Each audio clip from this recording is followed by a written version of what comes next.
Whaatalo whātu talafo wala Radio Samoa le nei tai au, o se mea whaafonga o talo le aso tofi.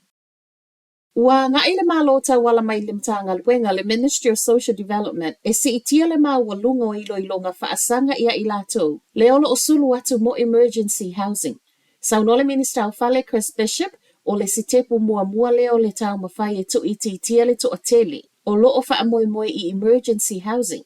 Po o avanua nei sa ili le malo anga i whaletali malo ma isi pūlenga wa mai a whaakone karate. E o iai tangata wa mo o mia vave ni fale. Whaamanino le minister na nafi o le a whaia le malo le priority 1 mo a inga e iai whanau a o lo ono nofo i emergency housing. Ma o ila tau fo i nei o lo mana o le malo e whesoa soani iai ia vave o na maua fale i lalo le social housing. O emergency housing o se tasi lo whenga whaavai ele o manuia i totono ni usila e tu sama saunoanga le minister. Ma o le tolo se lau whaasa 10 miliona i le tausanga o lo o alu i fale nei, e le lei. O le priority 1 o whaeloa mai o le a amata aloa ia mai le masi na fou. E se mai lai le tau mawhai e sa ili fale mautu mo a inga iei whanau o le a foi o le asi itia le maua lunga o ilo ilonga e whesilingi ai le anga va au tangata i taimi o talo sanga. Wa sauai foi ma le teunga o le ioenga o le a whaia lea mo le tasi le aso anga i le whaaso ai le o le fitu aso i le luas fun ma le tasi lea o lo o iai nei. Mai le taimi nei whaasolo atu le masino au kuso o le ato e ilo uma le maloa ia inga nei e au fia i male whaatapu laa o le ioe ale au whai ngā luenga lea o lo o ilo ina talo sanga.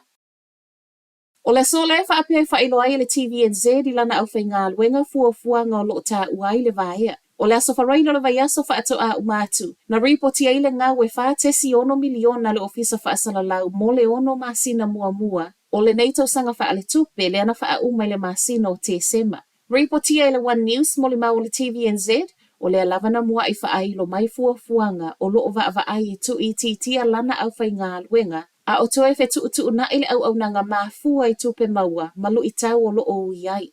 E ai niso reporti o le soefono i tu sitala TVNZ mo le vaea peitai, reporti ai le One News e le o yeisa fono tanga watalo ai na o le whai mai o le soe maua mai e le wha maoninga o le vaea. Reporti ai le Herald e silia ma le ono se fulu ava no whai ngā luenga o le a vaea ma e silia ma le afa e mai le vaea ngō talafou. E le o whai ngofia i ofisa whaasala lau e pei ona whaato a umatu ai fo i le tala whaanoa mai le Warner Bros Discovery lea e ana ina le news hapi le vai aso tālu ai e o le tusa ma le tolu se lau o tangata whai ngā luenga. E le Italia e le a onga lo nalo ma o le ala leo le tūtū o lona tina i whafo le a onga malana pepa o lo lomi ai lona te ena o lea wha ai unga. Whaasoa le tina ia Hillary a Yang e ui e nofolo nalo i tutono le sone ma whai ai o na onga i Auckland Grammar School e le Italia. Ribotia le Herald o le isi tu e whaingatai o lea e a o ngailo na uso matua i le taimi nei. Na sulu le tina le mtanga luenga wa o nga mose fisoa swani. Ma o lea na lango ina le mtanga luenga le talo sanga le tina ma whaatonu le a onga e talia le atali. Peitai, na toe te ena fo e le a onga. O le watasi le masina o le a onga le atali ima e le o nofo e le tina ai whaaleo i whafuane o le a onga lona fina ngalo. I se tali le Auckland Grammar i tala le Herald, o le alava o lo o whaamaliaina e le whaai unga le a onga ta iala o lo o sawi lalo o le Education Act. O le soe sawa i tua le tui fau o le COVID New Zealand. O le tui le nei o lo o sawa le vai la au fau tau la i le urua i vai Rusi whaapele Omicron, ma e lata nga i le XBB 1.5. O le ele atoa se ono masina talu o na sau i tua le vai la au. Ma iso engo se vai la au le lei e mawhaiona i atau fia le ono o ato le tangata wa maa wel COVID i se tūlanga ti ngai na tele. Ai le fesilinga i la po oai tangata ni usila i anga va ai le tui e na o tangata kiwi e lunga ato le tolu se fulu tau sanga le maa tutua ma o lo o mawhaiona maa ua a le o le whale talavai o le fō ma i whaale a inga po le GP. Tala whaai ua toe sauni le Pacifica Festival mo le nei tau sanga. O le aso toona i ma le aso sao le alango nai wha a fianga wha le tausanga ai maise.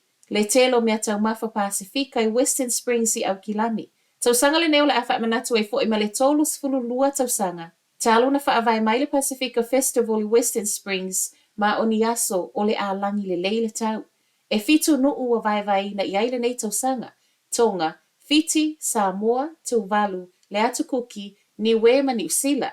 Silia maletasi a whai lato le a wha a fia ai, ma le whelanulanu wa'i o mea taumafa mai atunu ese o le Pasifika. Talanala Radio Samoa, manuia le nei tai au.